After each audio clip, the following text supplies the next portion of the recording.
has 3 SUVs and 2 sedans for sale, plus a number of traveler station wagons.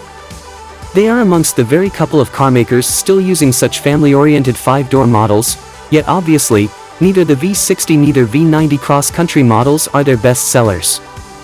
Rather, the most preferred and fashionable Volvo design is the ubiquitous XC60 portable deluxe crossover SUV. Introduced in 2008, it is, obviously, part of the broad 60 collection household of versions together with the S60, S60 Cross Nation, V60, and V60 Cross Country. However, naturally, throughout the years it has actually come to be much more vital for the car manufacturer than its auto counterparts. As such, nobody must be stunned that the brand name would certainly be inclined to focus on the upcoming third-generation design, as the second iteration, presented in 2017, has actually almost started expanding long in the tooth. Alas, it initially needed a good example.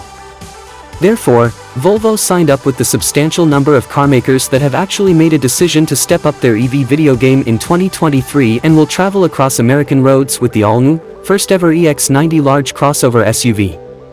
The successor to the 2 generations of XC90 flagships, it will certainly be twinned with the Polestar 3 version and become a potential US disruptor because it's made locally, at the Ridgeville, South Carolina manufacturing facility. And, certainly, Volvo began with the top of the pyramid to pave the brand new EV ground forward and connect the zero-emission strategy with the C40 and XC40 Recharge EVs that are currently for sale. Because of this, after the EX90 was changed right into a premium electric pickup to hypothetically deal with the Rivian R1T, Ford F-15 Lightning, GMC Hummer EV, in addition to the upcoming 2024 Chevy Silverado EV and GMC Sierra EV, plus the Ram 1500 REV and maybe even the Tesla Cybertruck, he additionally assaulted even more economical battery-powered choices.